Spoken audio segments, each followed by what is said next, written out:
Hello there, Leo sign. Welcome to your monthly reading. So this reading is for the month of August. Love reading and career and finances for Leo, Sun, Moon, Rising, Venus. Leo, hindi lahat ng Leo maka-resonate sa reading na to. So takes what resonates and leave the rest. Cross-watchers, pwedeng kayo to at hindi sila Leo sign. So put yourself in a situation kung saan kayo naka-resonate. Leo, if hindi kayo naka-resonate sa reading na to, please do check your other placements, your sun, your moon, your rising, your Venus sign dahil pwedeng doon kayo maka-resonate at hindi dito. So, Leo, ang unang gagawin natin is love reading. Okay? Ano yung pwedeng mangyari this month of August for Leo sa love reading?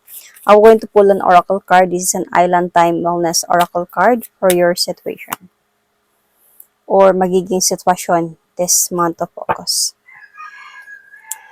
Not enough. Like, mapoprostrate ka. Feeling mo, hindi mo nakuha yung gusto mo. Could be also like, mawawalan ka ng lakas ng loob. Might be this month of August. Might be also may mga ego, fear, issues ang mangyayari to jealousy or something like that. This month of August. So, Leo, ano yung gustong sabihin sa'yo ng person mo? Leo. Ano yung gustong sabihin sa'yo ng person mo, Leo? I knew exactly what I was doing. So, alam niya daw talaga kung ano yung ginagawa niya. So, baka may away ata dito na nangyayari. Feel ko lang ha. Or mangyayari this month of August.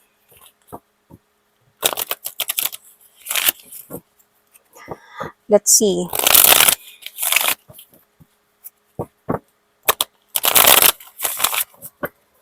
Ano yung pwedeng mangyari for Leo, Sun, Moon, Rising, Venus for this month of August?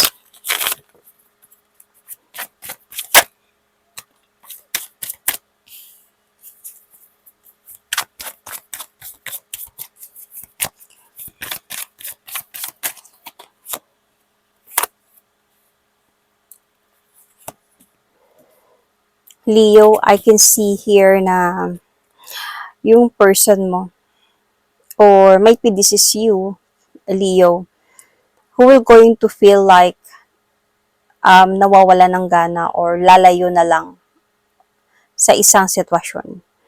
Yung person mo naman kasi dito, Leo, mahal ka naman niya. Mahal ka niya.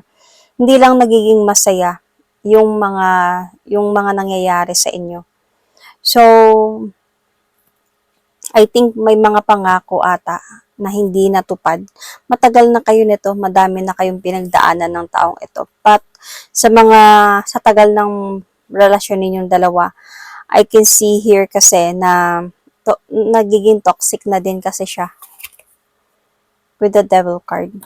So, it seems like nagbibigay na to sa'yo ng pag-overthink sa gabi, hindi ka nakakatulog. Nababother na to sa'yo. And ito na nga dito na prostrate ka na sa relationship ninyong dalawa. So, minsan, parang instead of itong relasyon na to is nagbibigay sa'yo ng lakas to continue sa everyday life living mo. Pero ito yung parang nagbibigay sa'yo ng lack of confidence, dahil sa kakaisip sa problema na meron kayong dalawa.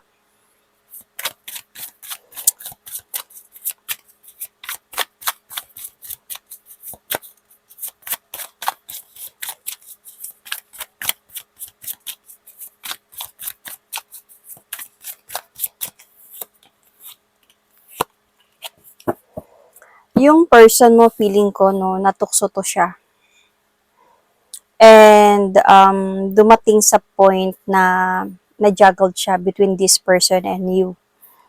So, minsan dito siya sa isa, minsan dito sa'yo. But then, etong person na to, hindi kanya binibitawan. Kumbaga, nagpapatuloy pa din talaga siya sa'yo. Kumbaga, ayaw niyang maghiwalay kayong dalawa. Even if siguro ikaw yung lalayo dito. Ayaw niyang mawala ka. Kaya sinasabi niya ata dito na, alam ko naman yung ginagawa ko. So, cross-watchers ha. Alam ko naman yung ginagawa ko and ayaw ko mawala ka. Gusto ko pa rin talaga na aayusin na natin to. Promise, magbago na ako. Mga ganong mga bagay. Alam ko yung ginagawa ko, ganyan, ganyan, iwan ko na yun, wala naman na yun, wala na kami, ganyan, mga ganong mga bagay. So, nadidisappoint ka, lalo na you are trying to gather some information, might be, every time. Kasi matagal na kayo nito eh. So, laging may jealousy, lagi kang nag-iisip, and also parang minsan natatamaan na yung ego mo sa sitwasyon. Parang hindi na siya healthy for you, Leo.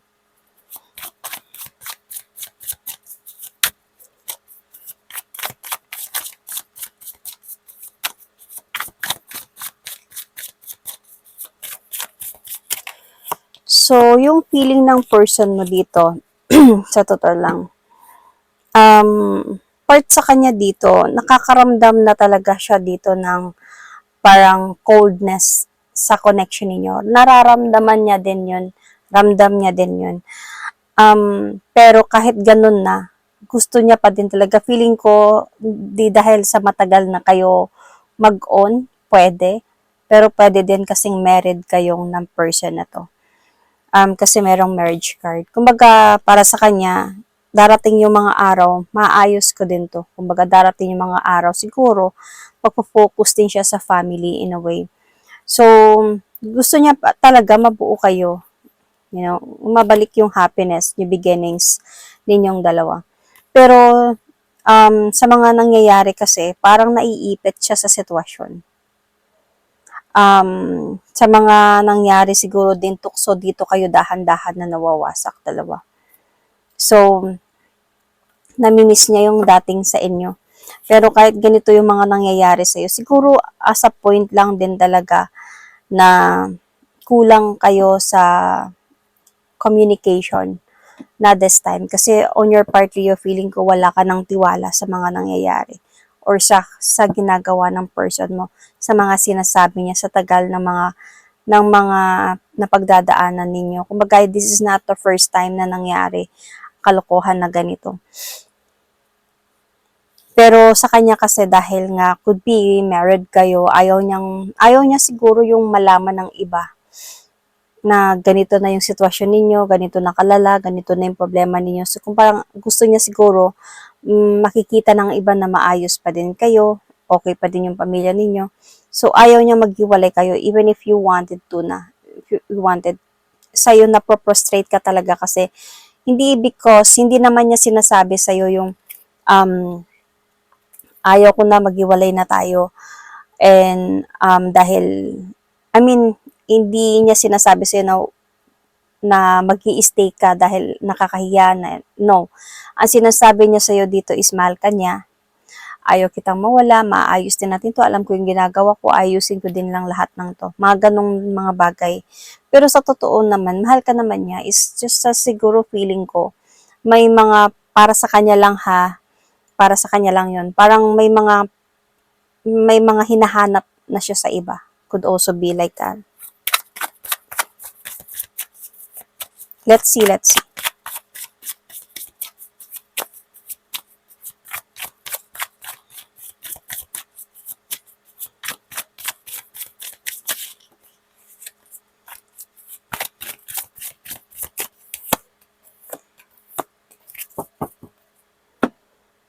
Nung time na parang lagi na kayong nagtatalong dalawa, hindi na kayo nagkakaintindihan. Kumbaga, may mga selos na nangyayari, may mga hindi na pagkakaunawaan. Ito dito siya talaga nag-start na maging ganun talaga. But akala niya siguro to noon na okay lang, kaya lang to. Kaya ko lang i-manage to. Pero tumagal ng tumagal kasi parang sinanay niya yung sarili niya hanggang sa, eto na, naiipit na siya sa sitwasyon. So, dahan-dahan na ka din kayo talagang nawawasak dalawa. Pero wish fulfillment niya pa din yung mabuo kayo ulit.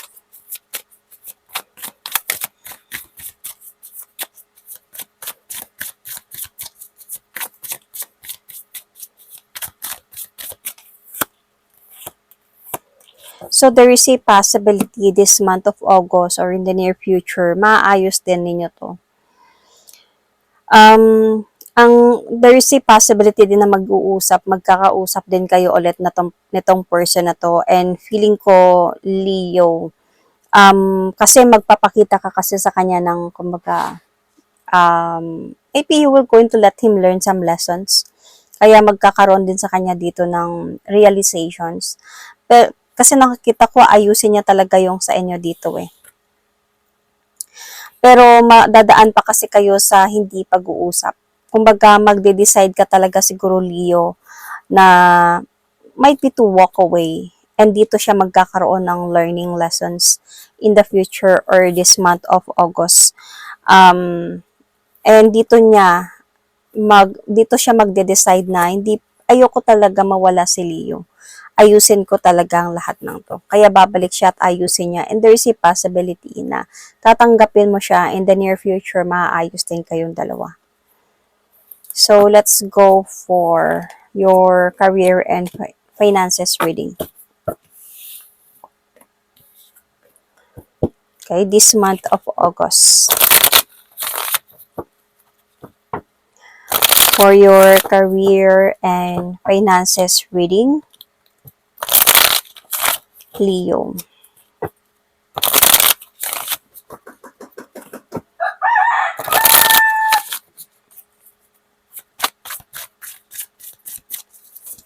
Leo, for your career and finances reading. Ano yung pwedeng mangyari this month of August?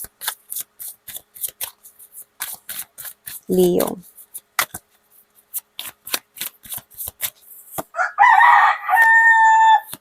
Oh, okay. Maganda din naman. Feeling ko, Leo, this month of August, merong matatapos na career. But, don't worry kasi feeling ko either magre-resign ka or siguro matatapos yung kontrata mo. And ready ka na to pursue towards sa new beginning ng buhay mo, new opportunity. Parang may nag-aantay na. Kumbaga, expected mo na tatapusin mo na yung kontrata or expected mo na magre-resign ka kasi you were going to pursue towards a great changes of your life. This is the wheel of fortune, a new beginning of your life. Sure ka dito. So, alam mo yung mangyayari. Feeling ko kasi may matatanggap ka din kung sakali man na either magre-resign ka or aalis ka ba or e-end yung contract mo, may matatanggap ka ding money so you're ready sa anumang mga possibilities. Kasi feeling ko, Leo, kung nasa abroad ka at tapos na yung kontrata mo, possible na parang meron ng ibang lugar kang pupuntahan, alam mo na, kumbaga hindi ka na mag-aantay ng matagal. Siguro magpe-prepare ka na lang for some, could be papers or documents or something. Magta-travel ka kasi ulit. Okay? Pwedeng magko-cross country ka after ng contract or something, magko-cross country ka. Pwede din naman, some of the Leos could also be like, uuwi muna ng Pinas and ready na mag-apply sa ibang bansa dahil may nag-aantay na din. Kumbaga, mga ganong mga bagay. Because this is all about travel.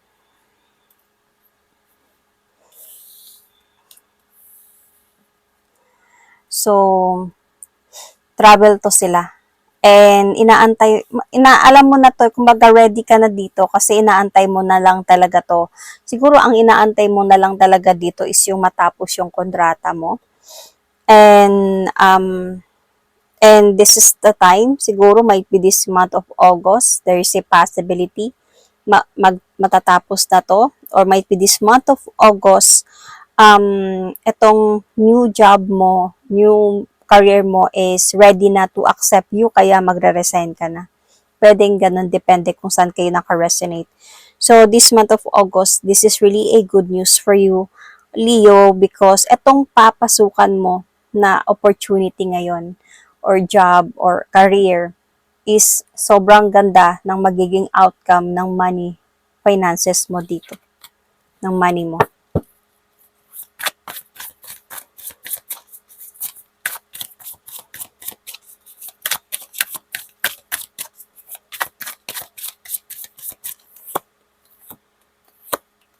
See? New beginning. Kumbaga, maganda yung pasok ng pera dito talaga, Leo. And I think may mga tao din siguro na nag-advise na din sa'yo about this, or giving you support could also be. Baka may tumulong talaga sa'yo dito. And maganda itong opportunity na to, moving forward kasi talaga. Ang siguro, ang kailangan mo lang ingatan dito, Leo, is yung mga tao na gusto kang hilahin pababa. So, this could be someone that you already know, or someone na paparating pa lang. Kumbaga, maganda yung opportunity, maganda yung trabaho, maganda yung career, pero may mga kaaway sa paligid, or may mga hindi magustuhan yung energy mo, at makakaramdam sila na, ano ba to, para naman tong parang may alam, bago-bago lang, mga ganong mga bagay or sitwasyon. So, possible lang din naman yan. Or, may pikilala mo na someone na you just really want to bring you down. Ngayon na aakyat ka sa tuktok. Or wanted, or baka sa new career mo, who wanted to be, para makipagkompetensya sa'yo, or sa posisyon na magkakaroon ka in the near future. So, yun lang yung kailangan mong ingatan. So, but other than that, there is really a victory after that. Leo, kung marunong ka lang magdala ng tao. I know Leo are very friendly people. So, marunong talaga sila makihalubilo ang mga Leo. Though may mga ugali din talaga sila, prangka sila, masakit magsalita, pero marunong sila magdala ng friendship. So, kung siguro mababagayan mo lang yung mga tao dito, example sa new journey ng career mo, may mga tao din talaga na kahit anong gawin mo, ayaw talaga kasi wala na tayong magawa doon. So, kumbaga have patience lang. And nakikita ko pa rin talaga dito yung victory ng finances and career mo in the near future. In the near future. Hi, Leo. That is my reading for you. Thank you and God bless.